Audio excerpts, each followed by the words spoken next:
Hello everyone, I hope you all are doing well. मेरा नाम है प्रशांत सिंह। मैं स्वागत करता हूं आप सबका दक्षिणा ई क्लासरूम प्लेटफॉर्म पे। तो गाइस, आज हम डिस्कस करने वाले हैं एल्कोहल्स, फिनॉल्स एंड ईथर का लेक्चर नंबर 9, लेक्चर नंबर 8 तक। यानी कि लास्ट लेक्चर में हम कर रहे थे टेस्ट फॉर फिनॉल्स, है ना, जिसमें हमने सबसे सिंपल वाली बात की थी कि भाई फिनॉल क्या है, एसिड है, कार्बोनिक एसिड नाम है उसका।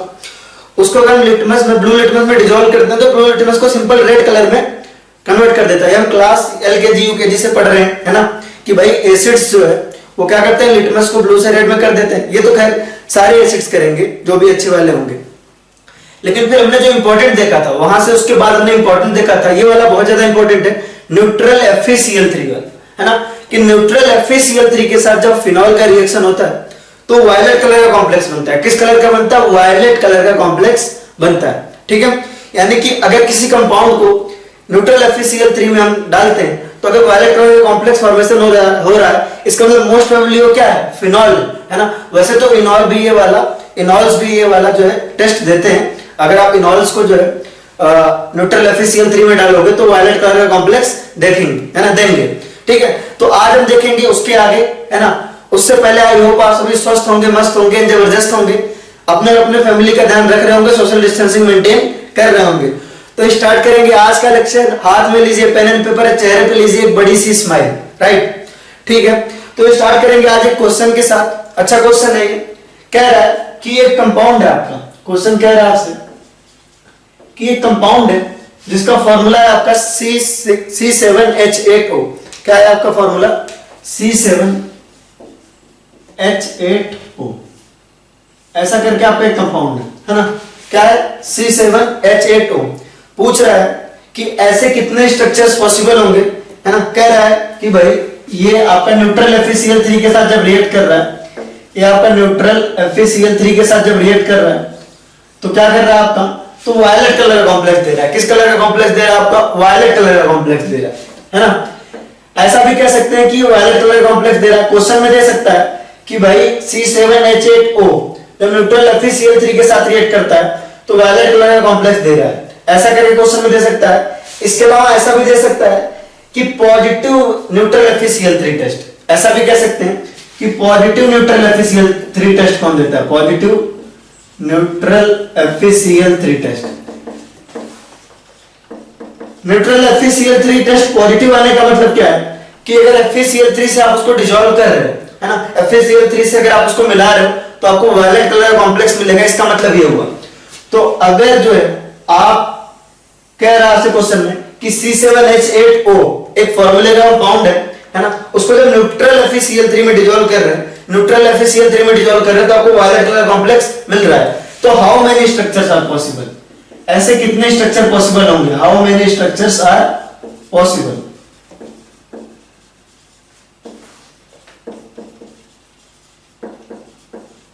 ऐसा क्वेश्चन है कि आपका कितने स्ट्रक्चर पॉसिबल होंगे। ठीक है, तो जल्दी से करिए इसको आप। मेरे ख्याल से काफी आसान है। होना क्या चाहिए कि आपका C7H8O न्यूट्रल FeCl3 में मिला है तो वायलेट कलर का कॉम्प्लेक्स मिला। ठीक है, यानी कि वहां पक्का फिनॉलिक ग्रुप प्रेजेंट होगा, इनॉलिक ग्रुप होगा। लेकिन फॉर्मूले से एरोमेटिक लग रहा है तो आपका ये फिनॉल तो पक्का है ना। वैसे इनॉल आने की संभावना भी कम है, तो ये फिनॉल तो हो गया पक्का कि ये वाला ग्रुप हमारा प्रेजेंट है। ठीक है, ये वाला ग्रुप हमारा प्रेजेंट है, ये ग्रुप प्रेजेंट है। अब देखो कितना यूटिलाइज हुआ फॉर्मूला।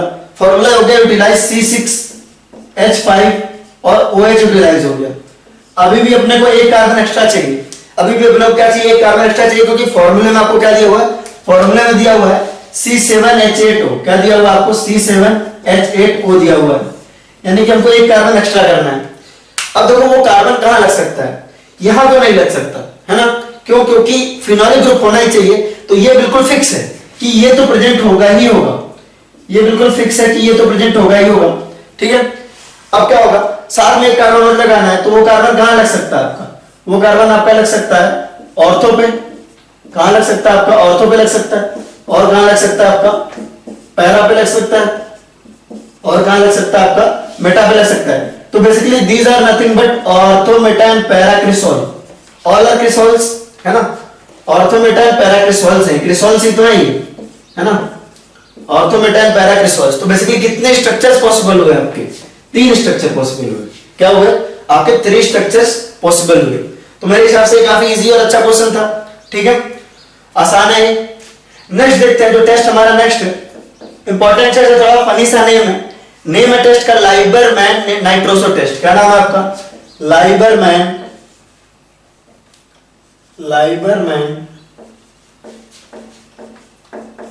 नाइट्रोसो टेस्ट, ठीक है। आपसे क्या लाइबरमैन नाइट्रोसो टेस्ट है ना। तो लाइबरमैन नाइट्रोसो टेस्ट में होता क्या है, बहुत आसान है ये। स्ट्रक्चर्स देखकर थोड़ा आपको लगेगा यार ये क्या है, लेकिन बहुत आसान है, इसमें कुछ होता नहीं है।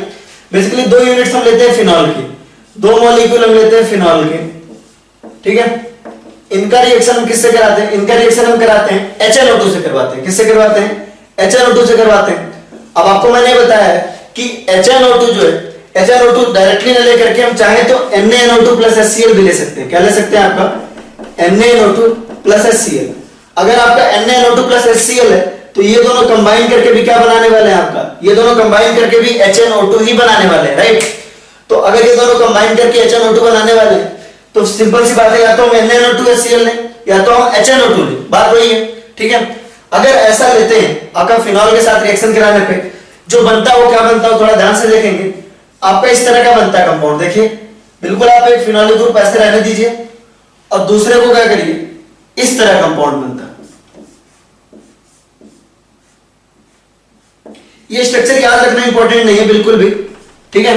आप इसको देख लीजिए थोड़ा सा। इसको हम कहते हैं इंडोफिनॉल। क्या कहते हैं? आपका इंडोफिनॉल। ये स्ट्रक्चर याद रखना जरूरी नहीं है, लेकिन फिर भी अगर आपको याद रखना है, इसमें इंटरेस्ट है, इस टेस्ट में इंटरेस्ट है, तो आप बिल्कुल मेरे से बात कर सकते हैं और पूछ सकते हैं कैसे बना। बिल्कुल आसान मैकेनिज्म है इसका, बिल्कुल डिफिकल्ट वाली बात नहीं है। तो अगर आप इंटरेस्टेड हैं तो पूछ सकते हैं, अदरवाइज ये है ना, याद करना जरूरी नहीं है। तो इंडोफिनॉल बनता है। अब इंडोफिनॉल का जो ओरिजिनल कलर होता है वो होता है डार्क ब्लू होता है, कई बार ग्रीन होता है। क्या होता है आपका? डार्क ग्रीन या ब्लू, मतलब इस तरह का ग्रीन और ब्लू कलर का होता है, ठीक है। लेकिन अब आपको बुक्स में ना ये इस कलर का नहीं मिलता, आपको बोलेंगे क्या? आपको बोलेंगे रेड कलर का होता है। वो थोड़ा सा गलत है। एक्चुअली इसका जो ओरिजिनल कलर है वो आपका ब्लू कलर ही है, डार्क ग्रीन ही। एक्चुअली क्या होता है, इसका डाइल्यूट सॉल्यूशन बनाते हैं, है ना, इसका डाइल्यूट सॉल्यूशन बनाते हैं, इसलिए वो रेडिश हो जाता है। तो इसका डाइल्यूट सॉल्यूशन रेडिश कलर का होता है, इस चीज को याद रखेंगे।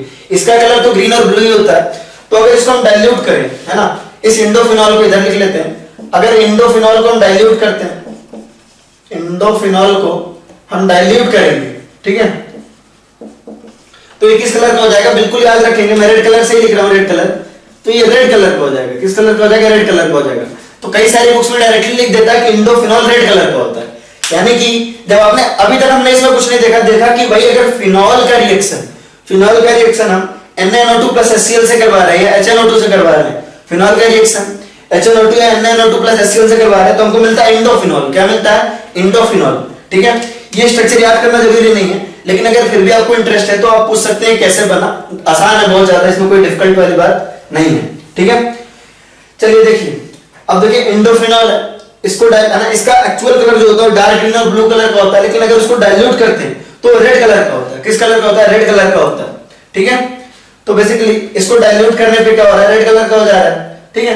तो रेड कलर होने के बाद, ठीक है, अगर इसका बेस से रिएक्शन करवाते हैं, किसी NaOH से करवाते हैं, किससे करवाते हैं? NaOH से करवाते हैं, तो फिर से ब्लू कलर रीअपीयर होता है ना। ये टर्म याद रखेंगे। रीअपीयर होने का मतलब क्या हुआ? ओरिजिनली ब्लू कलर था, तभी तो रीअपीयर हो रहा है ना कोई चीज। रीअपीयर का मतलब दोबारा अपीयर होना। तो याद रखेंगे फिनॉल का रिएक्शन जब हम NaNO2 प्लस HCl से करवाते हैं या HNO2 से करवाते हैं, किससे करवाते हैं? NaNO2 प्लस HCl या HNO2 से करवाते हैं, तो आपका क्या बनता है? तो आपका बनता है इंडोफिनॉल। और इंडोफिनॉल का कलर होता है डार्क ग्रीन या ब्लू। उसका जो डाइल्यूट सॉल्यूशन होता है वो रेड कलर का होता है ना। फिर उसमें अगर हम NaOH मिलाते हैं तो आपका ब्लू कलर जो होता है वो रीअपीयर होता है। This is nothing but Liebermann nitroso test, not that important. Phenol का केवल एक ही टेस्ट ज्यादा इंपॉर्टेंट है, दूसरा भी एक बताने वाला हूं, ब्रोमीन वाटर टेस्ट। लेकिन जो आपका ज्यादा इंपॉर्टेंट है वो न्यूट्रल FeCl3, वो आपसे गलत नहीं होना चाहिए। लाइबरमैन नाइट्रोसो के आने के चांसेस बहुत ही रेयर है, ठीक है। लेकिन चूंकि ये है आपके बुकलेट वगैरह में तो आपको ये देखना चाहिए एक बार, आने के चांसेस बहुत ही रेयर है लाइबरमैन नाइट्रोसो टेस्ट। तो अब एक बार इसको नोट करिए, फिर हम आगे बढ़ेंगे।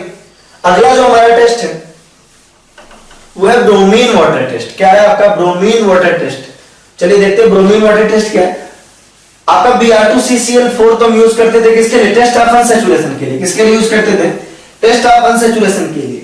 लेकिन फिनॉल का टेस्ट कैसे करेंगे, ये सवाल हमारे दिमाग में है कि फिनॉल का टेस्ट कैसे करेंगे। ठीक है, तो नेक्स्ट हमारा bromine water test. Bromine water test, तो यार इसमें आपको इसकी सारी चीजें लगभग पता ही है, बस एक एडिशनल इंफॉर्मेशन ऐड करूंगा, ज्यादा कुछ नया नहीं। इसको आपने ऑलरेडी पढ़ा हुआ कि भाई देखो, अभी जब हम Br2CCl4 किस लिए यूज कर रहे थे? टेस्ट ऑफ अनसैचुरेशन के लिए। लेकिन जब फिनॉल का टेस्ट यूज करना होता है तो क्या होता है टेस्ट, उसको थोड़ा देखेंगे कि भाई अगर हमने फिनॉल लिया यहां पे, ठीक है, फिनॉल का रिएक्शन अगर हम ब्रोमीन वाटर से करा रहे हैं, यानी Br2 in presence of H2O करवा रहे हैं, तो बनता क्या है आपका? ऑब्वियस सी बात है, ये बता चुका हूं मैं आपको, तीनों पोजीशन पे ब्रोमिनेशन हो जाता है आपका, यहां, यहां और यहां पे, राइट। तीनों पोजीशन पे ब्रोमिनेशन हो गया, ठीक है, यहां पे, यहां पे, यहां पे, ठीक है। आज गला थोड़ा फंस रहा है ना, तो आवाज में थोड़ी दिक्कत आ रही होगी एक्सप्लेनेशन में, ठीक है, लेकिन आप कोऑपरेट करिए थोड़ा, ठीक है, क्योंकि गला थोड़ा फंस रहा है। राइट, चलिए देखिए, तो तीनों पोजीशन पे ब्रोमीन लग गया, इसको हम कहते हैं 2,4,6 ट्राइब्रोमोफिनॉल। क्या कहते हैं आपका? 2,4,6 ट्राइब्रोमोफिनॉल, 2,4,6 ट्राइब्रोमोफिनॉल, ये होता है, ठीक है। तो ये जो होता है वो आपका व्हाइट कलर का प्रेसिपिटेट होता है। क्या होता है आपका? व्हाइट कलर का प्रेसिपिटेट होता है।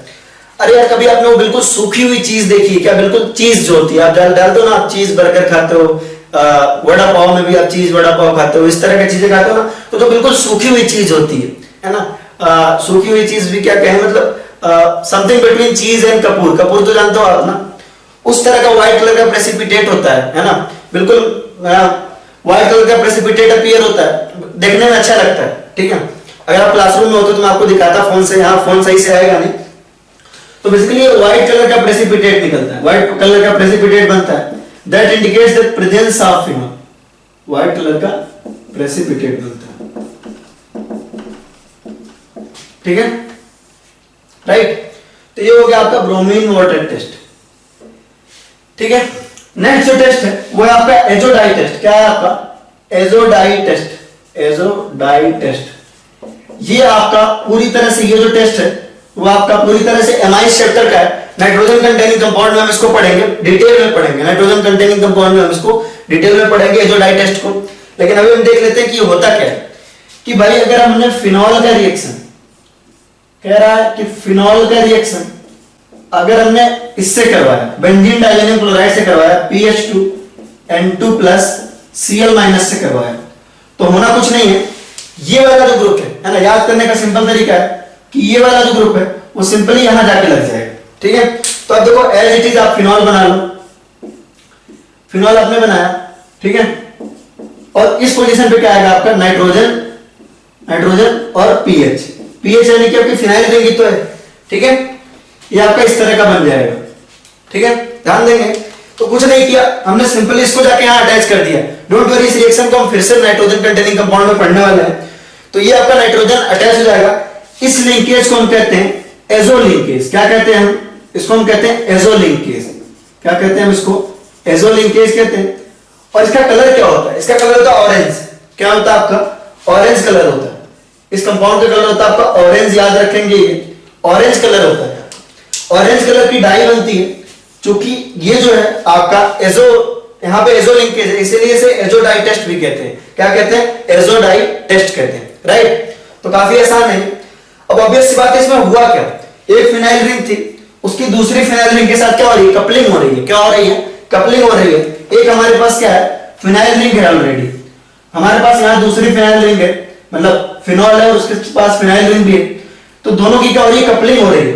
इसीलिए इस रिएक्शन को, इस तरह के रिएक्शन को, नॉट एग्जैक्टली दिस रिएक्शन को, नाइट्रोजन कंटेनिंग कंपाउंड में हम एक दो और रिएक्शन पढ़ेंगे जिनको हम कपलिंग रिएक्शन करेंगे, है ना, कहेंगे। तो ये one of the example of coupling reaction है।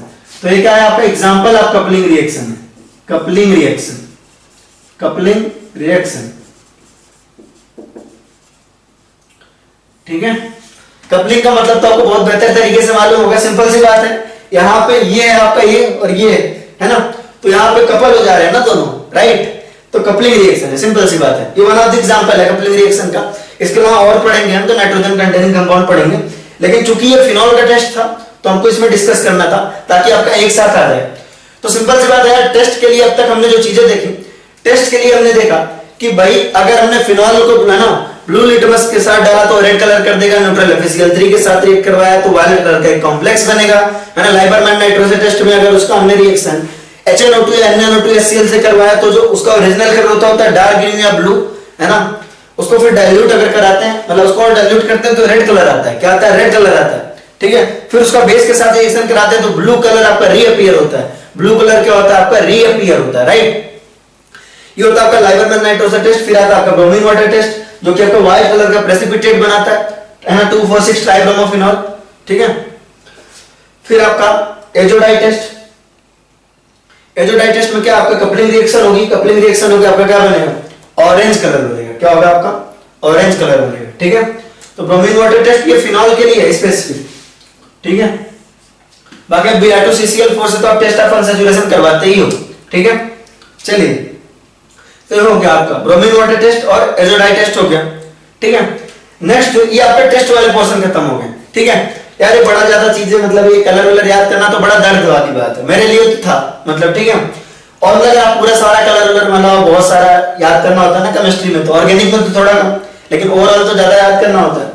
तो दर्द निवारक देख लेते हैं भाई, अगर दर्द है तो दर्द निवारक देख ले। दर्द निवारक, अच्छा एक चैप्टर पढ़ने वाले हैं, एक चैप्टर पढ़ने वाले हैं, है ना, केमिस्ट्री ने ब्रीड ए लाइफ। क्या पढ़ने वाले हैं? केमिस्ट्री ने ब्रीड ए लाइफ पढ़ने वाले हैं। सबसे लास्ट में पढ़ेंगे उसको इत्मीनान से भाई कि हमारे केमिस्ट्री का क्या क्या यूज है, तो उसमें आपको बताऊंगा, खूब आपको बताऊंगा। जो लोग केमिस्ट्री नहीं भी पसंद करते होंगे उनको आएगी, क्योंकि हम तब बताएंगे कि जितनी दवाइयां हैं, जितने आपके बुखार उखार हो रहे हैं, सर दर्द हो रहा है, ये हो रहा है, वो हो रहा है, सब में हम ही काम आ रहे हैं, है ना।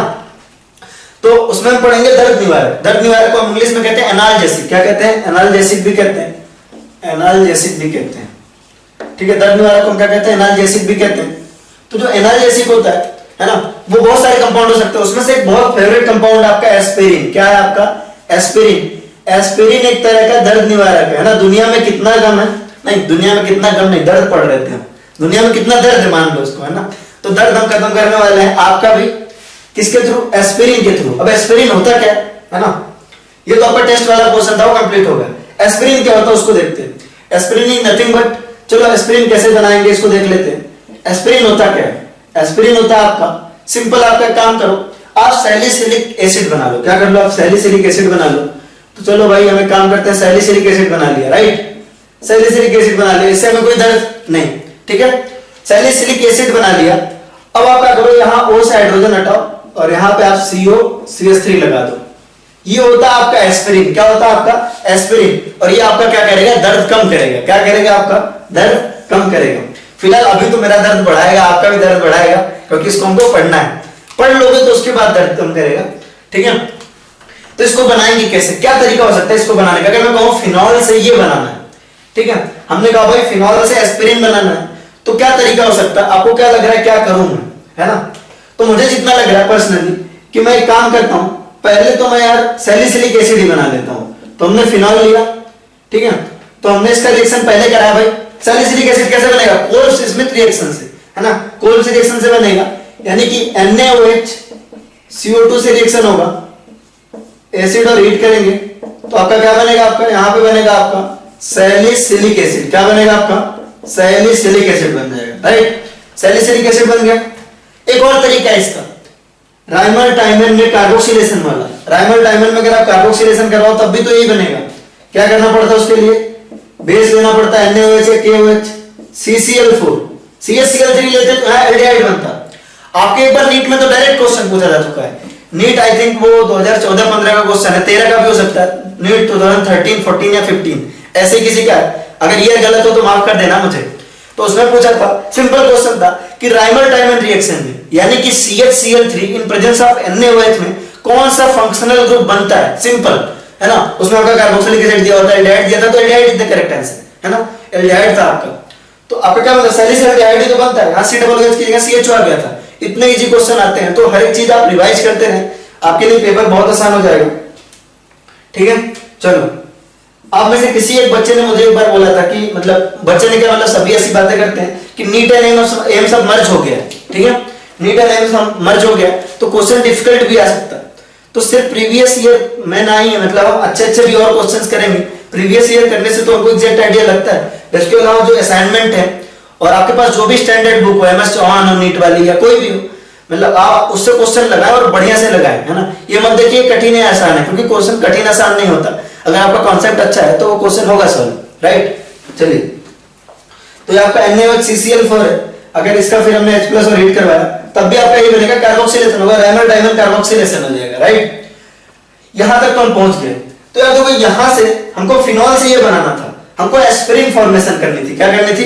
एस्पिरिन फॉर्मेशन करनी थी। ये भी आपका जेई में आ चुका है, एक बार आपसे पूछा था फिनॉल टू एस्पिरिन बनाना है। ये जेई बहुत पुराना क्वेश्चन है, जब सब्जेक्टिव हुआ करती थी जेई तब आया था, अराउंड 1990 के आसपास का है, ठीक है, कि आपको फिनॉल से एस्पिरिन बनाना था।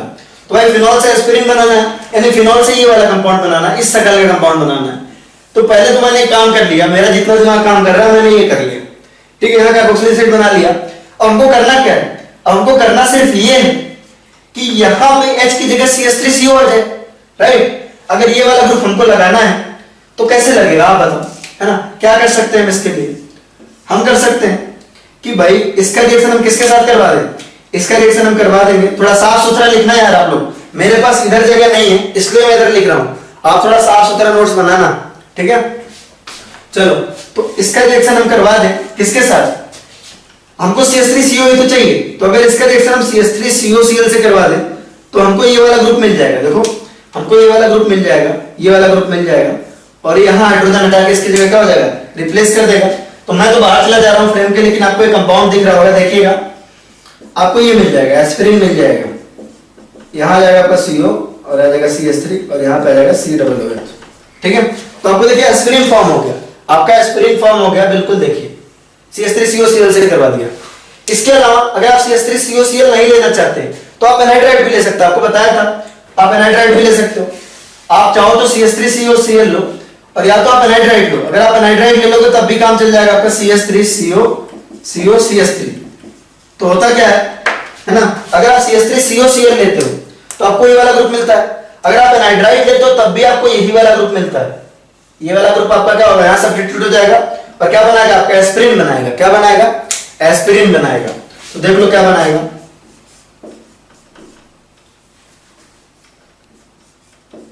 ये आपके फ्रेम के अंदर आ रहा है ना, बोर्ड के बाहर ना चला जाए, बस इस चीज की टेंशन है थोड़ी।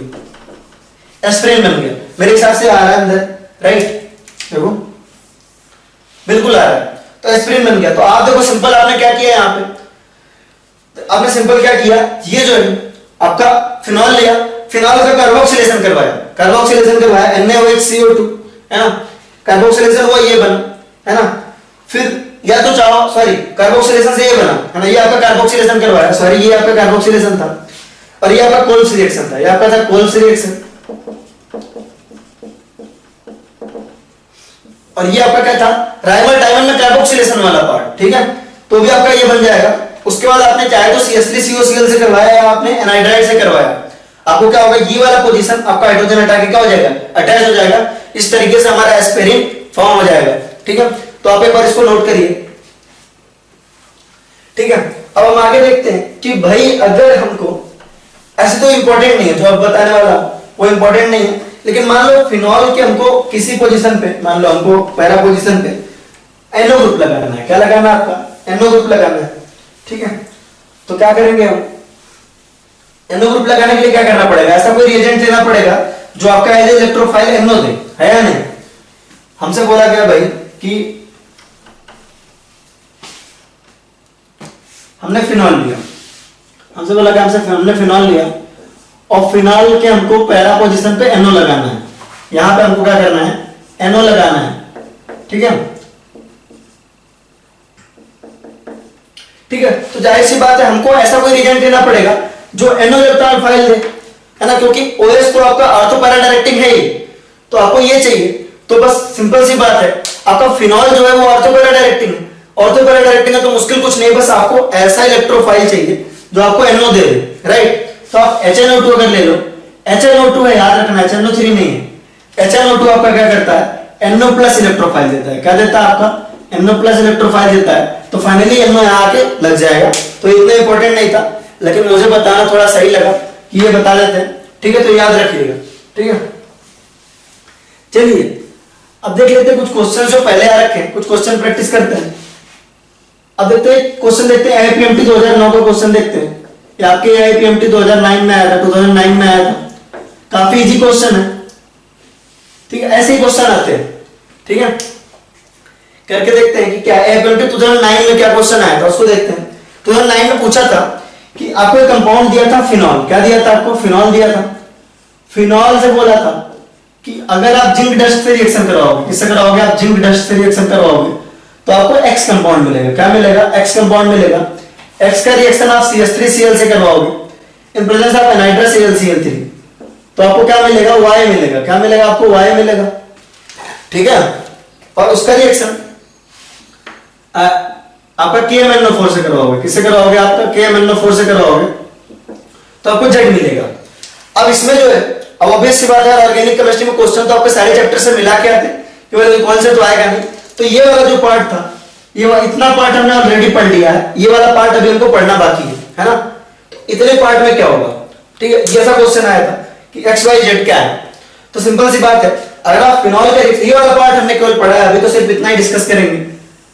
ठीक है, केवल फिनॉल का रिएक्शन जिंक डस्ट से कराएंगे तो क्या होगा, रिडक्शन होगा, अभी बताया था रिडक्शन होगा, तो X जो कंपाउंड होगा वो क्या होगा आपका, बेंजीन होगा। सिंपल, बेंजीन के साथ आप CH3CaCl3 का लगा रहे हो, फ्रीडल क्राफ्ट एल्काइलेशन करवा रहे हो। क्या करा रहे हो, फ्रीडल क्राफ्ट एल्काइलेशन करवा रहे हो, तो CH3 का क्या अटैच हो जाएगा आपका बेंजीन के किसी पोजीशन पे, तो Y तो बन गया। क्या बन गया आपका, Y बन गया। ठीक है, अब KMnO4 क्या होता है, मैं आपको बता ही देता हूं कि अगर बेंजीन रिंग पे, वैसे तो जिस बैच को मैंने पढ़ाया ये वाला रिएक्शन मैंने ऑलरेडी बताया है एक जगह, कि अगर जो है यहां पे आपका बेंजीन रिंग के जस्ट आगे एक ऐसा कार्बन है जिसके पास हाइड्रोजन है ना, जिसके पास हाइड्रोजन है, तो उसका अगर KMnO4 के साथ रिएक्शन करवाओगे, KMnO4 के साथ रिएक्शन करवाओगे, तो कार्बोक्सिलिक एसिड में कन्वर्ट हो जाता है। किसमें कन्वर्ट हो जाता है, कार्बोक्सिलिक एसिड में कन्वर्ट हो जाता है। कहने का मतलब क्या है, केवल इसके पास हाइड्रोजन होना चाहिए। फॉर एग्जांपल, अगर आपने इसको हम आगे पढ़ेंगे, डोंट वरी, इसको हम आगे पढ़ेंगे, क्योंकि इस क्वेश्चन में है तो बता दे रहा हूं ऐसे थोड़ा सा, है ना। हमारा ये वाला पार्ट केवल अब तक हमने पढ़ा है। अगर इसका हम KMnO4 के साथ रिएक्शन करवा रहे हैं तो कुछ नहीं, बस इसके पास हाइड्रोजन होना चाहिए। ये कुछ भी हो, अपने आप में कितना भी बड़ा ग्रुप हो, बदलेगा कार्बोक्सिलिक एसिड में। ये क्या बन जाएगा आपका, सिंपल कार्बोक्सिलिक एसिड बन जाएगा। यहां पे आ जाएगा COOH। ठीक है, तो ठीक है, इस पार्ट को भी छोड़ते हैं, ये वाला पार्ट हम आगे करेंगे। ठीक है, नेक्स्ट जो क्वेश्चन आया था 2009 का ही, आगे एक और क्वेश्चन आया था 2009 में ही, 2009 में ही AIPMT 2009 में आया था। AIPMT में एक और क्वेश्चन आया था, पूछा था कि इथाइलिन ग्लाइकोल में, इथाइलिन ग्लाइकोल का मतलब क्या हुआ, CH2OH।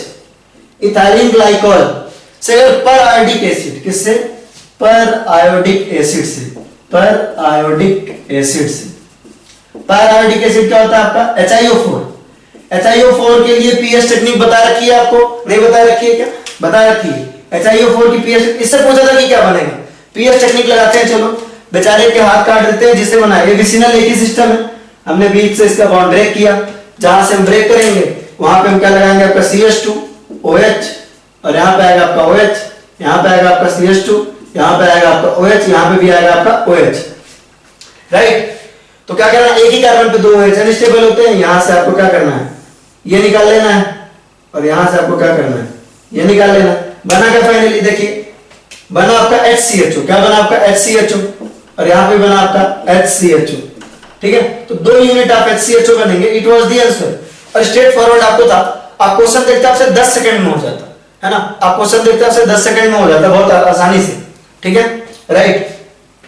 नेक्स्ट एक और क्वेश्चन देखते हैं। ठीक है, आपका आया था CPM, आया था आपका CPMT 2014 में।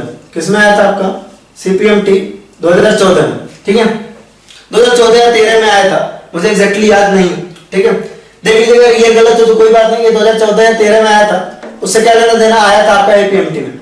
ठीक है, आया क्वेश्चन क्या था, क्वेश्चन था कि इनमें से कौन सा एसिड जो है ना, कौन सा कंपाउंड जो है वो NaHCO3 में सॉल्युबल नहीं है, कौन सा NaHCO3 में सॉल्युबल नहीं है। ऑप्शंस आपके सामने थे, है ना। क्वेश्चन नोट कर लें, आप एक बार क्वेश्चन नोट कर लें। Which of the following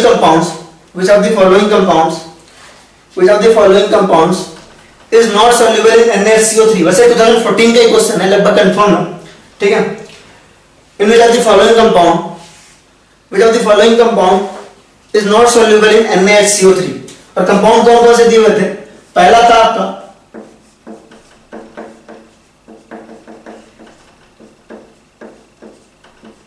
picric acid, दूसरा था आपका कार्बोक्सिलिक एसिड, तीसरा था आपका ऑर्थोनाइट्रोफिनॉल और फोर्थ था आपका सल्फोनिक एसिड। हमको क्या मालूम है? हमको ये मालूम है कि किसी भी एसिड को डिसॉल्व होने के लिए, आंसर तो हम सबको मालूम है वैसे तो, है ना। एसिड को NaCO3 में डिसॉल्व होने के लिए उसकी एसिडिक कैरेक्टर H2CO3 से ज्यादा होना चाहिए। और मैंने आपको अच्छे से बताया कि फिनॉल जो होता है, ठीक है, जो आपका फिनॉल है या फिर फिनॉल के किसी एक पोजीशन पे नाइट्रेशन है, अगर किसी एक पोजीशन पे नाइट्रेशन है तो इन दोनों की एसिडिक स्ट्रेंथ जो है वो जो है आपका H2CO3 से कम होती है। H2CO3 से क्या होती है? कम होती है इन दोनों की। तो ये दोनों ही क्या होते हैं आपके NaCO3 में क्या होते हैं? इनसॉल्युबल होते हैं। तो इसका आंसर हो जाएगा आपका 3, है ना। ऑब्वियस सी बात है, आपका ये पिक्रिक एसिड है, पिक्रिक एसिड तो अल्टीमेट आपका एसिड होता है बढ़िया वाला, ठीक है, तीनों पोजीशन पे नाइट्रो है, ये आपका H2CO3 से अच्छा एसिड है। कार्बोक्सिलिक एसिड बहुत ही अच्छा वाला एसिड होता है, सल्फोनिक एसिड भी बहुत अच्छा खासा एसिड है। तो इन दोनों की बात ही अलग है, ठीक है। तो आपका आंसर जो करेक्ट होगा वो क्या होगा? आपका 3rd, ठीक है। तो ऐसे कुछ क्वेश्चंस आए थे, बाकी मैं आपको क्वेश्चन प्रैक्टिस के लिए दूंगा, है ना, तो उसके लिए तो निश्चिंत रहें, ठीक है। ये तो हमारा था, दिस इज ऑल अबाउट आपका फिनॉल, ठीक है, कि फिनॉल आपके क्या होते हैं। तो फिनॉल को हमने अच्छा खासा क्वेश्चन कर लिया, ठीक है। अब वक्त आ गया है कि फिनॉल को हम बाय बोले, है ना। चलो अब हम स्टार्ट करने वाले हैं, क्या होगा भाई? Alcohol, phenol, ethers. तो एल्कोहल, फिनॉल्स एंड इथर्स में बड़ा लंबा इंतजार था इथर्स का, ठीक है। हम स्टार्ट करने वाले हैं क्या? इथर्स, ठीक है। अच्छा, अगर आपको मैं बात बोलूं तो आपको कैसा लगेगा, राइट? अगर मैं बोलूं कि हमने इथर्स में ना कुछ नया नहीं पढ़ना है, जो हमने पहले पढ़ा है सब वही है, ठीक है, डेफिनेटली वही है। आपको ऐसा फील होगा ना, इथर्स के सारे टॉपिक पढ़ा दिए गए, भले हमने इथर का नाम नहीं लिया लेकिन इथर के सारे टॉपिक हो गए। कैसे, है ना, वहां पे हम जो पढ़ने वाले हैं ना सब कुछ हमको आता है पहले से। देखिएगा कैसे आता है, हम डिस्कस करेंगे कि क्या क्या टॉपिक हमने पहले पढ़ा हुआ है, SN2 SN1 फलाना ढेकड़ा, सारी चीजें इथर की हमने एक तरह से पढ़ ली है। तो इथर तो हमारा बहुत जल्दी खत्म हो जाएगा। चलिए अब स्टार्ट करते हैं। इथर के लिए तैयार हैं आप? बिल्कुल, ठीक है। चलिए स्टार्ट करते हैं इथर को। तो देखते हैं इथर होता क्या है, ठीक है। तो सिंपल सी बात थी कि आपके पास जो है इथर्स, आपके पास जो है एक एल्काइल ग्रुप था, है ना, एक आपका वो था हाइड्रोकार्बन था। क्या था आपका? हाइड्रोकार्बन था। हाइड्रोकार्बन में आपने H हटाया और क्या लगाया आपने? OH लगाया। क्या लगाया आपने? OH लगाया। तो आपको क्या मिला? ROH मिला। क्या मिला आपको? ROH मिला, जो कि आपका क्या है? एल्कोहल है। क्या है आपका? एल्कोहल है। लेकिन हमने हाइड्रोकार्बन में से अगर हमने H को हटा करके, किसको हटा करके? H को हटा करके OR डैश लगाया होता, यानी कि आपको इस तरह कुछ लगाया होता, तो आपको क्या मिलता? इथर मिलता। क्या मिलता आपको? इथर मिलता। तो इथर जो होते हैं जनरली किस तरह के होते हैं? आपके ROR डैश के होते हैं। कैसे होते हैं? ROR डैश के होते हैं। फॉर एग्जांपल CH3O C2H5, ये आपका क्या है? इथर है। क्या है? इथर है, राइट। तो अगर आप इथर का स्ट्रक्चर देखने पे आओ कि इथर दिखते कैसे, इनकी शक्ल किस तरह की होती है, ठीक है। तो चलो उसकी बात कर लेते हैं, इनकी शक्ल कैसे होती है। तो आपका जो इथर होता है वो होता है आपका CH3, हम जनरल इथर बना लेते हैं ROR डैश, इस तरह का इथर होता है। यहां पे आपके लोन पेयर और यहां पे आपका लोन पेयर, राइट। अगर आप ऑक्सीजन की हाइब्रिडाइजेशन पूछी जाए, आपसे पूछा जाए कि ऑक्सीजन की हाइब्रिडाइजेशन क्या है, तो आप क्या बताओगे? ऑब्वियस सी बात है, ऑक्सीजन की हाइब्रिडाइजेशन है क्या है? sp3 है। क्या है आपका? sp3 है। Two lone pairs and two bond pairs, hybridization is sp3, bond angle around 109 degree, ठीक है। इन दोनों लोन पेयर की वजह से बॉन्ड एंगल कम होगा, लेकिन RR में रिपल्सन की वजह से इसका बॉन्ड एंगल क्या होगा? बढ़ेगा, लेकिन अराउंड आपका क्या है? 109 डिग्री है, ठीक है। जैसे अगर बॉन्ड एंगल पूछा जाए, अगर आपसे पूछा जाए ROR डैश में और ROH में, जनरल बात कर रहे हैं, नॉर्मल कंपेरेबल आपका वेट है दोनों का, तो है ना, आपका बॉन्ड एंगल किसके लिए ज्यादा होगा? एल्कोहल और इथर में। ये आपका क्या है? इथर है और ये आपका एल्कोहल है। तो देखो हाइब्रिडाइजेशन तो दोनों की सेम है, यहां पर भी आपका 2 लोन पेयर है और यहां पे भी आपका 2 लोन पेयर है, तो lone pair bond pair repulsion भी उतना ही है। sp3 हाइब्रिडाइजेशन इसका भी है, sp3 हाइब्रिडाइजेशन इसका भी है, तो बॉन्ड एंगल जो है लगभग सेम होने चाहिए थे, लेकिन ईथर में ये 2 बल्की ग्रुप्स हैं और यहां पे आपका एक ही बल्की ग्रुप है, तो रिपल्सन कहां ज्यादा है आपका, रिपल्सन आपका ईथर में ज्यादा है, तो ईथर का बॉन्ड एंगल क्या होगा, ज्यादा होगा, तो ये बॉन्ड एंगल का ट्रेंड है आपका, बॉन्ड एंगल। तो ये सब कोई बहुत बड़ी बात नहीं है, ये ध्यान आप सबको मालूम होगा, ये सारी चीजें हमने केमिकल बॉन्डिंग वगैरह में डिटेल में पढ़ी होती है, बाकायदा केमिकल बॉन्डिंग में ये सारी चीजें हमने पढ़ी हुई है और अच्छे से कंपेयर किया हुआ है, राइट। चलो अब हम देखेंगे, चलो नेक्स्ट है हमारा कि भाई अगर इनके मेल्टिंग पॉइंट बॉइलिंग पॉइंट की बात करो, किसकी बात करो, melting point and boiling point की, ईथर्स की हम बात कर रहे हैं melting point and boiling point की। तो ईथर्स का जो मेल्टिंग पॉइंट बॉइलिंग पॉइंट है, ईथर्स में कोई हाइड्रोजन बॉन्डिंग वगैरह तो है नहीं। अगर आप एक नॉर्मल ईथर को लो फॉर एग्जांपल, जैसे आपका CH3 OCH3 है, तो हाइड्रोजन बॉन्डिंग का कोई संभावना नहीं, no hydrogen bonding, simple dipole है, यहाँ पे क्या है ना, डाइपोल है आपका, सिंपल एक डाइपोल डाइपोल इंटरेक्शन है, ठीक है। तो बहुत कोई खास स्ट्रॉन्ग फोर्स नहीं है इसमें।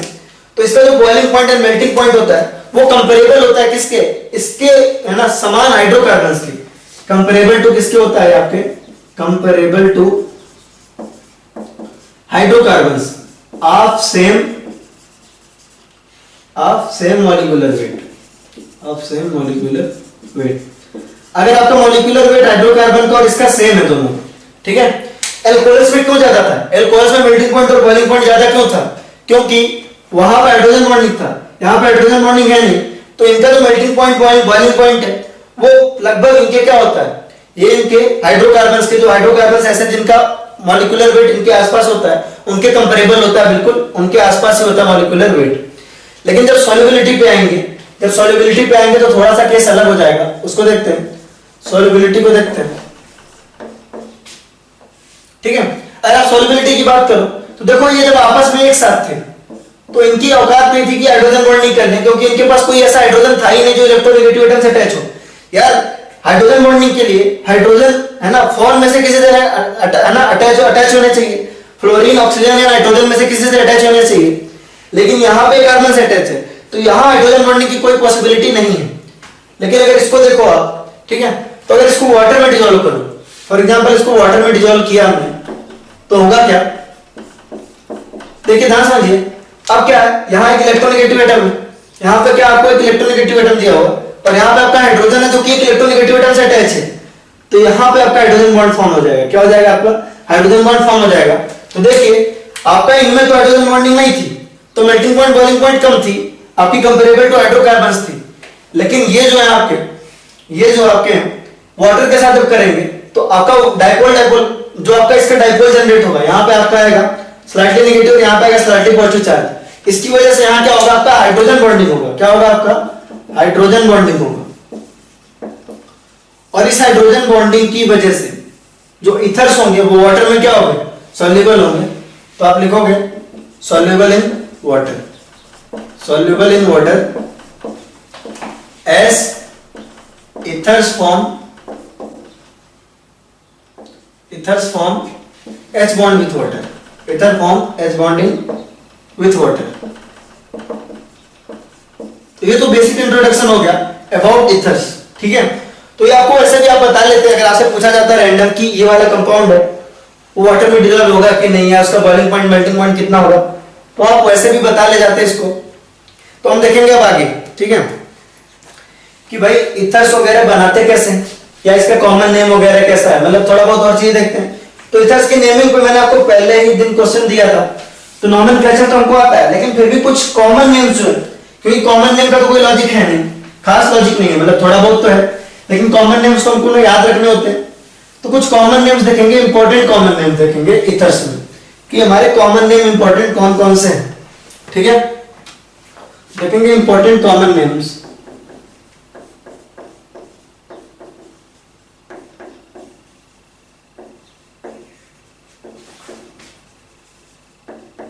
कॉमन नेम देख रहे हैं, इंपॉर्टेंट कौन कौन से हैं, ठीक है। तो इंपॉर्टेंट में क्या हुआ, CH3OCH3, ठीक है, CH3OCH3 है ना, ये वाला जो याद है या नहीं, ठीक है। चलो जो भी है, जिनको नहीं देखो CH3 और CH3, अगर आप इसका IUPAC नाम लिखोगे तो इसका नाम होगा मेथॉक्सीमेथेन। क्या होगा इसका नाम? मेथॉक्सीमेथेन। तो IUPAC में तो कोई टेंशन नहीं है, IUPAC लिखने का लॉजिक हमको ढंग से पता है, IUPAC पे हमने खास अच्छे से पढ़ा है, ठीक है। अगर IUPAC लिखने में भी दिक्कत है तो गाइस प्लीज प्रैक्टिस, ठीक है। तो लेकिन इसका जो कॉमन नेम है वो है आपका, है ना, डाईमिथाइल ईथर। क्या नाम है आपका? Dimethyl ether, dimethyl ether. अगर आप जो है इस मिथाइल की जगह इथाइल ले लो, C2H5 और C2H5 ले लो, तो इसको हम कहते हैं डाई इथाइल ईथर। क्या कहते हैं आपका? Di ethyl ether. अगर आप एक CH3 ले लेते हो और दूसरी तरफ आप C2H5 ले लेते हो तो इसको हम कहते हैं इथाइल मिथाइल ईथर, क्योंकि अब दोनों अलग हो गए ना। इसको हम कहते हैं इथाइल मिथाइल ईथर। आप सबको मालूम ही होगा वैसे तो, इथाइल मिठाई नहीं, मिथाइल ईथर, ठीक है। फिर एक और इंपॉर्टेंट है, वो आपका इस तरह का है कि भाई अगर आपका यहां पे O और यहां पे CH3 हो, ये इंपॉर्टेंट है और सबसे ज्यादा इंपॉर्टेंट यही है, इसको हम कहते हैं एनिसोल। क्या कहते हैं आपका? एनिसोल, ठीक है। अगला वाला बिल्कुल इंपॉर्टेंट नहीं है ना। इसको अगर आप यहां पे C2H5 ले लो, O C2H5, तो इसे हम कहते हैं फिनेटोल। क्या कहते हैं आपका? फिनेटोल। बिल्कुल इंपॉर्टेंट नहीं है, ठीक है। तो ये हो गए कुछ कॉमन नेम्स जो आपको याद रखने चाहिए। अब हम आते हैं प्रिपरेशन टेक्निक्स पे। किस पे आते हैं? अपना प्रिपरेशन ऑफ ईथर्स पे। Preparation of ether, preparation of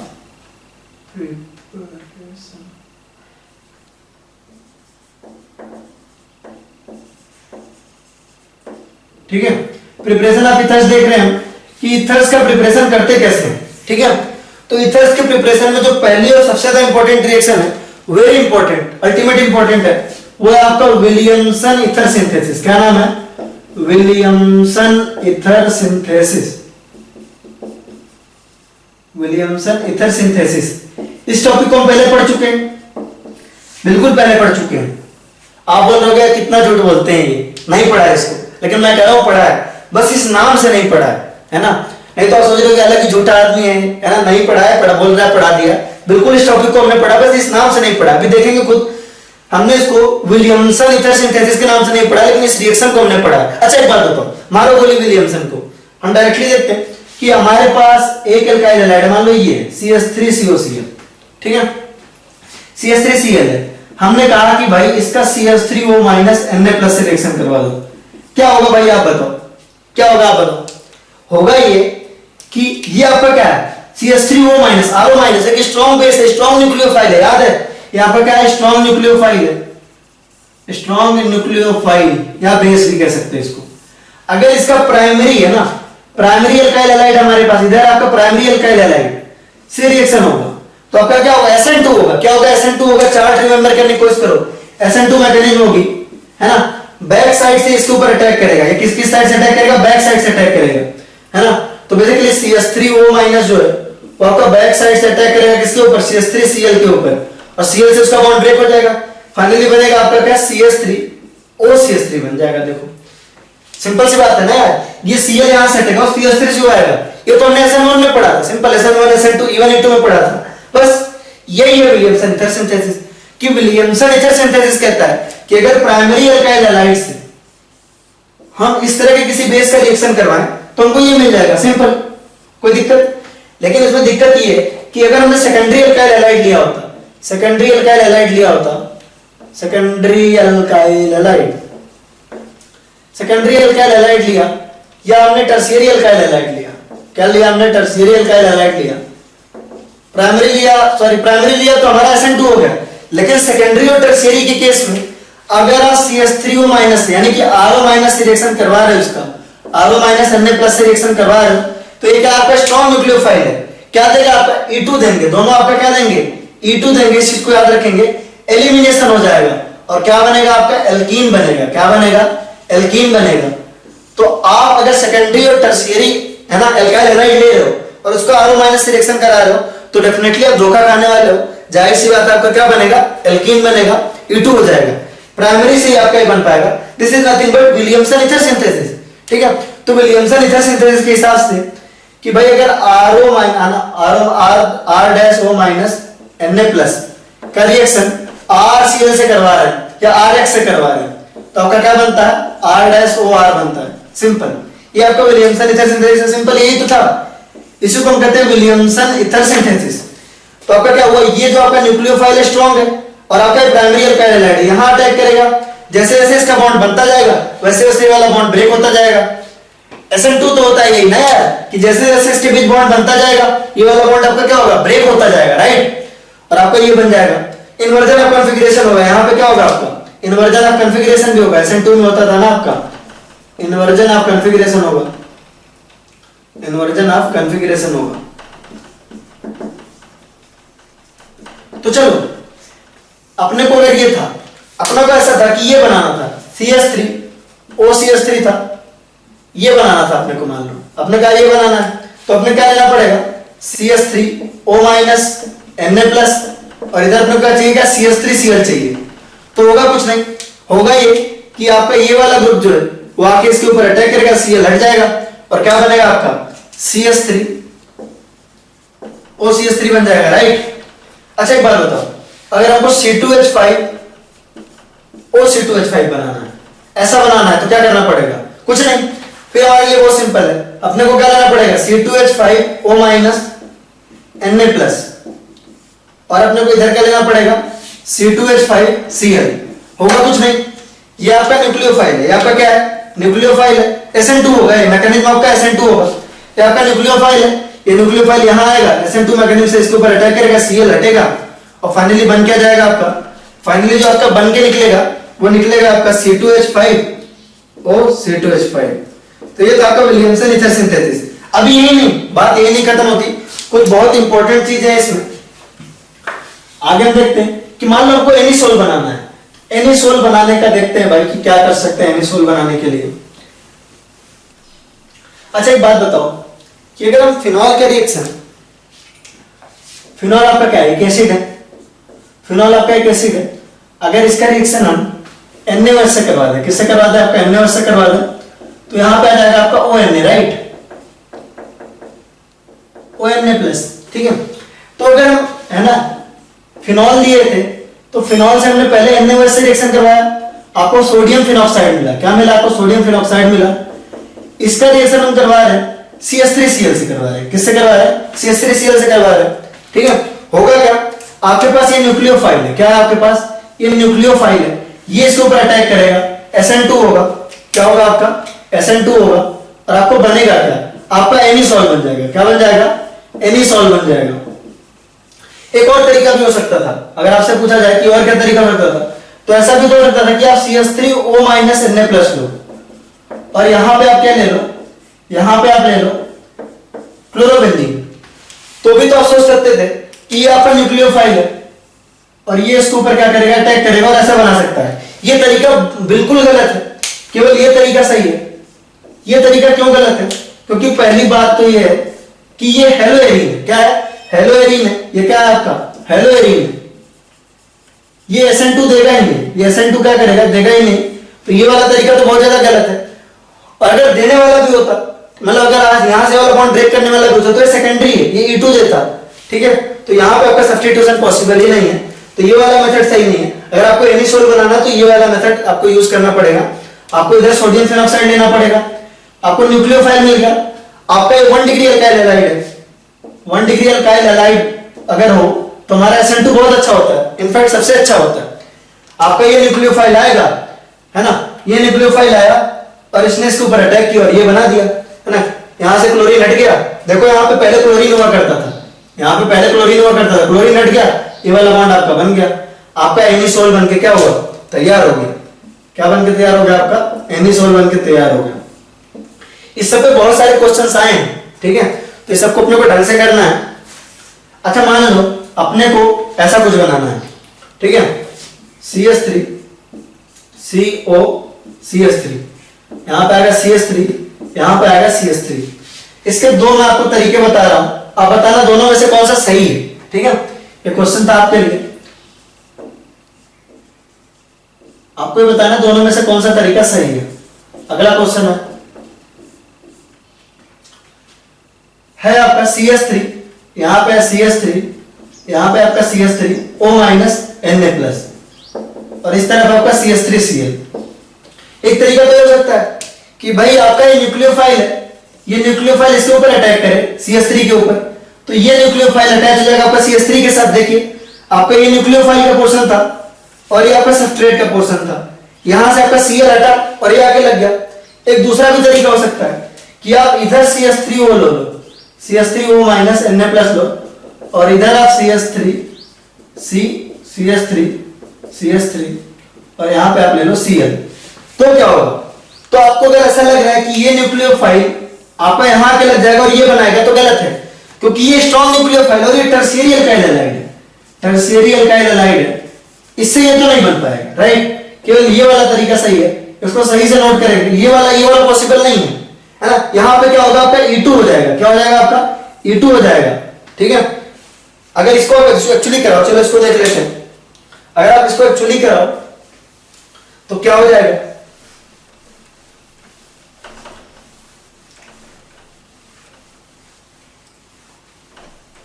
हमने कहा कि भाई इसका रिएक्शन हम इसके साथ करवा रहे हैं तो क्या बनेगा, CH3O माइनस है Na+, और हमारे पास टर्शियरी अल्काइल हैलाइड है। क्या आपके पास टर्शियरी अल्काइल हैलाइड है, तो सिंपली क्या होने वाला आपका E2 होने वाला है, और E2 के बाद बनेगा क्या, E2 के बाद एल्कीन बनेगा और ये बन जाएगा, देखिए CH3 C double bond CH2 और यहाँ आएगा आपका CH3, ठीक है, ऐसा बन जाएगा, राइट। तो ये था आपका, this is all about Williamson ether synthesis. तो आपने देखा विलियमसन ईथर सिंथेसिस हमने पहले ही पढ़ा हुआ है, उसमें सिंपल SN2 होना है और SN2 की तो हमको सारी चीजें अच्छे से मालूम है। तो इस तरीके से हम आराम से बना सकते हैं। इसके ऊपर काफी क्वेश्चंस आए, नीट ने लगातार पूछे सिंपल क्वेश्चंस। तो हम देख लेते हैं एक बार टाइम कितना हुआ, फिर हम आगे देखेंगे, ठीक है। अभी हमारे पास टाइम बच रहा है तो हम और आगे कर सकते हैं, ठीक है। ये तो हमारा था विलियमसन ईथर सिंथेसिस। फिर हम आगे देखते हैं प्रिपरेशन मेथड्स में।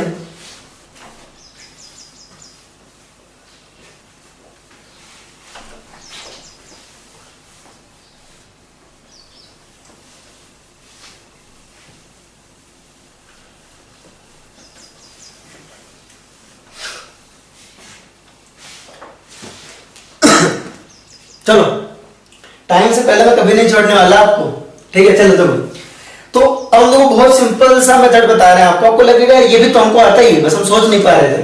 अच्छा एक बात बताओ, जैसे मान लो सेकंड मेथड देख रहे हैं प्रिपरेशन की, कि हमारे पास एक एल्कीन हुआ करता था। क्या हुआ करता था, एल्कीन हुआ करता था। अरे यार, एल्कीन हुआ करता था लेकिन मुझसे बना नहीं, है ना। चलो, तो इस एल्कीन का रिएक्शन अगर हम HCl से करवा रहे होते थे, वही पुरानी कहानी है, कार्बोकेटायन बन रहा होता था, यहाँ पे आके Cl लग जाता था। आप सोचते हो पढ़ा के बोर कर देते हैं, लेकिन आप इतना समझ लो कि रिवीजन जितना होगा आपका उतना आपके लिए अच्छा रहेगा, है ना। मुझे बार-बार लिखना मुझे भी अच्छा नहीं लगता। चलो देखो, अगर इसी का रिएक्शन हम हाइड्रेशन करवा रहे थे तो पहले आपका कार्बोकेटायन बन रहा था, यहाँ भी आपका कार्बोकेटायन बन रहा था, है ना, और आपका H+ लग जा रहा था, ठीक है। कार्बोकेटायन H+ लग जा रहा था और यहाँ से आपका Cl लग रहा था, तो ऐसा बन रहा था। अगर H2O से करवाएंगे तो यहाँ आके OH लग जाएगा, राइट। तो कुछ नहीं, अगर हम इसी को, है ना, ROH से करवा रहे हैं, किससे करवा रहे हैं, एल्कोहल से करवा रहे हैं, ठीक है। तो देखो होगा क्या, तो आके OR लगेगा, क्या लगेगा, OR लग जाएगा। This is nothing but what, this is nothing but ether. ये ईथर ही तो है, कुछ हुआ नहीं इसमें, कुछ अलग थोड़ी ना किया हमने इसमें, हमने, है ना। देखो हुआ क्या, ये आपका H+ जाके यहाँ लगेगा, H+ जाके यहाँ लगेगा, तो आपका कार्बोकेटायन आके यहाँ बनेगा, राइट। कार्बोकेटायन सेकेंडरी बना, ROH ने अटैक किया और ROH क्या देता है आपको, RO- देता है, RO- यहाँ लग जाएगा तो OR, this is nothing but ether. उसके अलावा अगर हमने यहाँ पे H+ PHOH लिया होता है, या मैंने फिनॉल लिया, तो फिनॉल लिया तब भी तो यही बना, देखो फिनॉल लिया तब भी यही बना, यहाँ पे आके OPH लग गया, ठीक है। तो ये दोनों तरीके तो हमें बहुत पहले से पढ़ रखे हैं, नहीं पढ़ रखे हैं क्या, डेफिनेटली पढ़ रखे हैं, ओके। ये हो सकता है, तो ये क्यों नहीं हो सकता। अच्छा एक बात बताओ, ये हमने कर लिया, अब हम देखते तीसरा मेथड, हमारा तीसरा मेथड है। आप थोड़ा स्पेस देके लिखना, आप आराम से नोट कर लेना अभी आप जो है, क्योंकि यहाँ मैं और कुछ पढ़ाने वाला हूँ, ठीक है। तो देखना दूसरा मेथड था, हमारा सेकंड मेथड ऑफ प्रिपरेशन था कि हमने ऐसे कर लिया। तीसरा मेथड जो है, तीसरा मेथड और आसान है। अच्छा एक बात बताओ, कि अगर हमको एक घोल बनाना होता तो हम क्या करते थे, हम उसका करते थे ऑक्सीमर्क्यूरेशन डीमर्क्यूरेशन। क्या करते थे आपका ऑक्सीमर्क्यूरेशन डीमर्क्यूरेशन करते थे। ये आपका अल्कोहल बनाने के लिए था, ये आपका ईथर बनाने के लिए नहीं है, ये आपका अल्कोहल बनाने के लिए है, for preparation of alcohol, for preparation of alcohol, for preparation of alcohol. क्या करते थे आप ऐसा करते थे कि आप लेते थे, है ना, मर्क्यूरिक एसीटेट लेते थे या GOAC2 लेते थे और यहां लेते थे आप वाटर, और फिर आप सेकंड पे करवाते थे NaBH4 और OH माइनस से करवाते थे। किससे करवाते थे? OH माइनस से करवाते थे। होता क्या था? होता ये था कि आपका मार्कोनी-कॉप्स रूल से OH आके यहां लग जाता था, जैसा यहां हुआ वैसा यहां हुआ। तो आपका फॉलो क्या हुआ? पहले तो आपका फॉलो हुआ मार्कोनी-कॉप्स रूल। क्या फॉलो हुआ आपका? मार्कोनी-कॉप्स रूल फॉलो हुआ। याद करने की कोशिश करो, मार्कोनी-कॉप्स रूल फॉलो करता था ये। दूसरी बहुत इंपॉर्टेंट बात ये थी कि यहां एंटी एडिशन होती थी। क्या होती थी आपकी? एंटी एडिशन होती थी, राइट। और तीसरी बात क्या थी आपकी? तीसरी बात ये थी कि आपका जो है यहां रीअरेंजमेंट नहीं हो पाता था। Rearrangement was not possible, rearrangement was not possible. Rearrangement वहां पे पॉसिबल नहीं था तो यहां पे पॉसिबल नहीं था। Rearrangement is not possible, rearrangement possible नहीं था। तो कुछ करना नहीं है अपने को। यहां पर अपने को ईथर बनाना है तो क्या करें बताओ? चलो शाबाश, अपने को यहां ईथर बनाना है या ये बनाना है, तो वाटर ना लेकर के क्या ले लें? वाटर ना लेकर के हम क्या करेंगे? अल्कोहल ले लेंगे, ROH ले लेंगे, ठीक है। क्या करेंगे? ROH ले लेंगे। तो होगा क्या? देखो, अगर हम इसका रिएक्शन इसी का सेम का रिएक्शन, ठीक है, हम किसके साथ करवा रहे हैं आपका? पहले हम करवा रहे हैं HgOAC का होल ट्वाइस यानी मर्क्यूरिक एसीटेट, और वाटर की जगह हमने ले लिया ROH। वाटर था तो OH लग रहा था, ROH होगा तो OR लगेगा, सिंपल। सेकंड पे आएगा आपका NaBH4 और आएगा आपका OH माइनस। ये सारे मेथड्स इतने ज्यादा इंपॉर्टेंट नहीं है, विलियमसन ईथर सिंथेसिस इंपॉर्टेंट था। ये सारे मेथड तो यार ऐसे भी हम कर लेंगे। तो देखो, हमने वाटर लिया था, अगर हमने वाटर लिया था तो यहाँ OH आ रहा था, अगर हमने यहाँ ROH ले लिया तो अब क्या आएगा? OR आएगा। तो सिंपली उसी सेम रूल से आपका क्या होगा? यहाँ OR आके लग जाएगा, ठीक है। यहाँ आगे क्या हो जाएगा? आपका OR लग जाएगा, सिंपल, ठीक है। तो इसको हम कहते थे ऑक्सीमर्क्यूरेशन डीमर्क्यूरेशन, ठीक है। इसको हम कहते थे ऑक्सीमर्क्यूरेशन डीमर्क्यूरेशन, क्योंकि यहाँ पे आपका OH आके लग रहा था। इसको हम कहेंगे, यहाँ पे कौन सा ग्रुप लग रहा है आपका? एल्कोक्सी ग्रुप लग रहा है। अगर यहाँ पे है ना CH3 होता तो इसे कहते हैं मेथॉक्सी, यहाँ पे C2H5 होता तो उसे कहते हैं इथॉक्सी। तो ये क्या लग रहा है आपका? एल्कोक्सी ग्रुप लग रहा है। कौन सा ग्रुप लग रहा है आपका? यहाँ पे लग रहा है आपका एल्कोक्सी ग्रुप लग रहा है, एल्कोक्सी ग्रुप लग रहा है। तो इसको हम कहते थे ऑक्सीमर्क्यूरेशन डीमर्क्यूरेशन। तो देखो, काम सब सेम है, इसे हम कहते हैं, इसका नाम होता है आपका alkoxymercuration demercuration, alkoxymercuration mercuration demercuration, demercuration, alkoxymercuration demercuration इस रिएक्शन का नाम है, ठीक है। तो यहां पर भी सिंपल वही होगा, मार्कोनी-कॉप्स रूल से OR आके यहां लग गया, OR आके यहां लग गया, रीअरेंजमेंट पॉसिबल नहीं है और आपका एंटी एडिशन होगा यहां पे। तो आप एक बार इसको नोट करो, फिर हम आगे देखते हैं, ठीक है। आप इसको एक बार नोट कर लो कायदे से।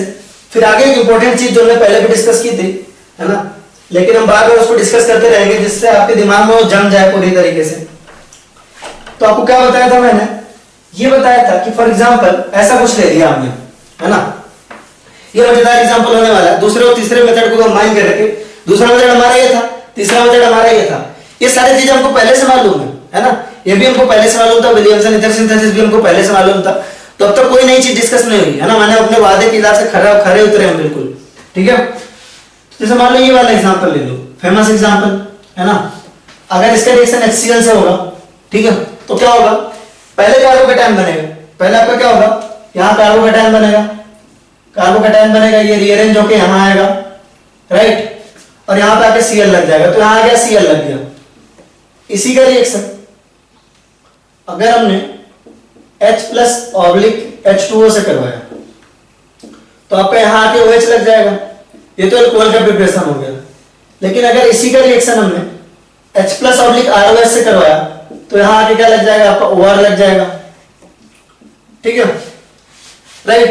ये हो गया हमारा। इसी का रिएक्शन हमने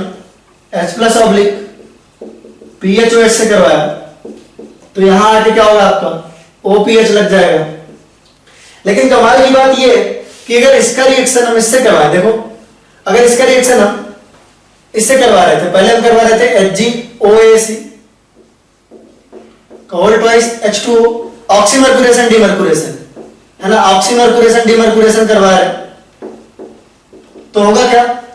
अब यहां रीअरेंजमेंट नहीं होगा, यहां केवल मार्कोनिकॉफ रूल से OH यहां लगेगा, यही होगा यहां पे, याद रखेंगे। यहां देखो शिफ्ट होकर यहां लग रहा है, लेकिन इस केस में क्या होगा, फॉलो तो मार्कोनिकॉफ रूल ही करेगा, लेकिन OH यहां लगेगा। मार्कोनिकॉफ रूल कह रहा है भाई यहां पे लेस हाइड्रोजन यहां लग जाओ, लेकिन रीअरेंजमेंट पॉसिबल नहीं है तो आगे नहीं जा पाएगा। इस चीज को बहुत बार बताया था, पहले भी एक बार बताया है, अभी भी देख लो इसको, ठीक है। ध्यान समझना, यहां कार्बोकेटायन बना यहां था, लेकिन रीअरेंज होकर यहां चला गया, कार्बोकेटायन बना यहां था, रीअरेंज होकर यहां चला गया, तो ये बना।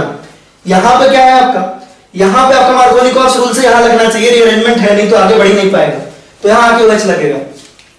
ये हो गया आपका ऑक्सीमर्क्यूरेशन डीमर्क्यूरेशन। अगर ऑक्सीमर्क्यूरेशन डीमर्क्यूरेशन करवाते, यानी कि यहां पे आपका HgOAC ROH ले लेते और दूसरे पे हम लेते NaBH4 और यहां पे आता आपका OH माइनस, तो यहां आगे क्या लग जाता आपका, सिंपल OR लग जाता। क्या लग जाता? OR लग जाता, और दैट टू एंटी एडिशन, वो भी क्या होता आपका, एंटी एडिशन होता, ठीक है। तो ये काफी आसान है मेरे हिसाब से, इसमें कुछ करना नहीं है, ठीक है।